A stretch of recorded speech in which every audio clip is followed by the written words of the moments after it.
enfants, quand ils vous disent « Tu l'as eu à quel âge ton portable ?» Bah ouais, non, sauf qu'il n'y en avait pas quand j'avais ton âge, justement. Oui, c'était comment avant Bonjour Mélanie. Avant, dans les télécommunications, on sonnait le tocsin, non? C'est pas Ouais, ça? c'est ça. C'était bien souvent les cloches des églises qui Oui, prévenaient des on faisait dangers. un feu, et avec la fumée, on faisait des signaux. C'est ça.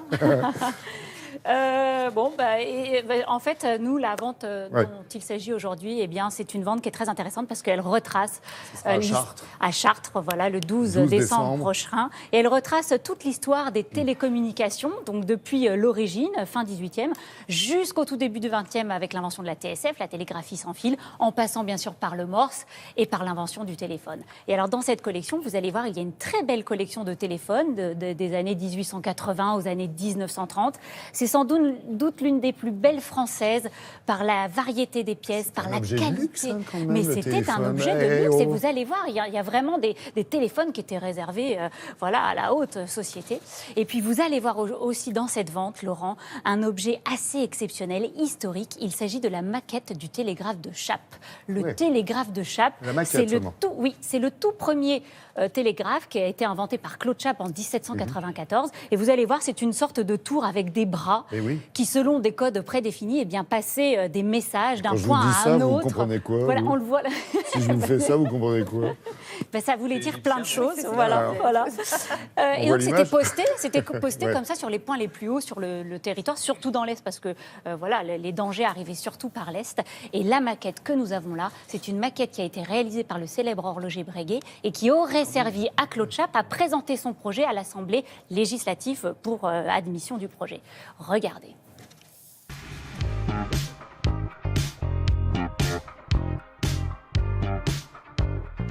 Le premier moyen de communication, c'est le télégraphe de Chappe. Cette tour de Chappe était postée dans les endroits les plus hauts. L'important, c'était effectivement de pouvoir signaler rapidement au pouvoir central à Paris le danger qui arrivait toujours de l'Est, et notamment pendant les guerres révolutionnaires avec les coalitions. Et on dit que le télégraphe avait largement contribué aux premières victoires révolutionnaires françaises. Cette invention n'avait qu'un inconvénient, c'était la lourdeur de la mise en place.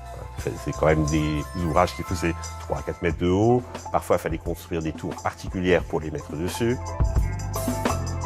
Et donc se pose le problème de la miniaturisation, ce qui sera toujours le problème dans la télécommunication.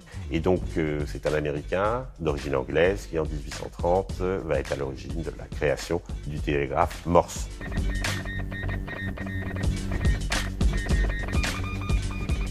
Dans cette vente, nous avons un très très bel ensemble de téléphones français qui datent de 1880 jusque dans les années 1920. Il y a eu notamment le procédé de la plaque vibrante avec des charbons. On parlait dans la plaque vibrante et malheureusement le support était fragile et le rendu n'était pas bon. Il a été rapidement abandonné pour être remplacé par des microphones plus sensibles. Autre très belle pièce, ces téléphones étaient destinés à des personnes fortunées, aisées, et il fallait que l'objet puisse s'intégrer dans les décors. Et celui que je tiens en main est en marbre, bronze chromé, avec un combiné et avec un écouteur pour un autre auditeur.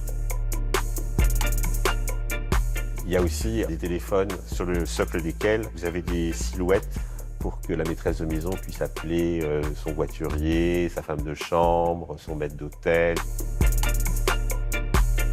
Dans la collection, on finit avec cet appareil de télégraphie sans fil qui, lui, est de 1916. Et l'importance de la télégraphie sans fil, comme son nom l'indique, c'est qu'elle n'a pas besoin d'être reliée par câble et qu'elle facilite son transport.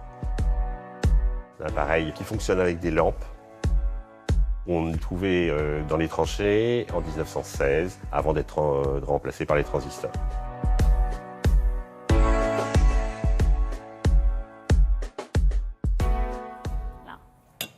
Dring, ça sonne chez vous? La collection se termine avec ce téléphone-là. Il date des années 1930. C'est un téléphone américain. Les Américains l'appellent le candlestick, le bougeoir. Ils donnaient toujours des noms à leur téléphone.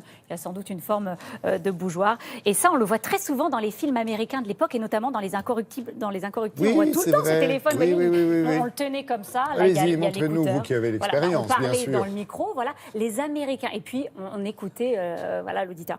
Et les Américains, à cette époque-là, n'avaient pas de combiné. avez joué dans les films ou vous avez commencé avec ce téléphone? Écoutez, peut-être que j'ai un avenir. Dites-moi, il est en parfait état. Hein. Il est en parfait état. C'est très important, Laurent, l'état quand on achète un téléphone. Il faut qu'il soit en très bon état parce qu'on ne peut pas les restaurer. C'est des pièces qu'on ne peut pas restaurer. Donc là, cette collection-là, ce qui est génial, c'est que toutes les pièces sont en parfait état. C'est une très très belle collection qui a lieu à Chartres le 12 décembre prochain. On a de vrais spécialistes en France. Il y a un vrai engouement pour on a des vrais spécialistes. Il y a il y a vraiment. Et puis alors les spécialistes sont vraiment très spécialisés. Vous voyez, c'est vraiment ils s'y connaissent bien et voilà. Et les collectionneurs sont peu nombreux, mais pareil, ils sont très acharnés. Donc voilà. Bon, si on a besoin de vous, on sait comment vous joindre. Bah, écoutez. Merci. Merci Mélanie, merci à tous les trois.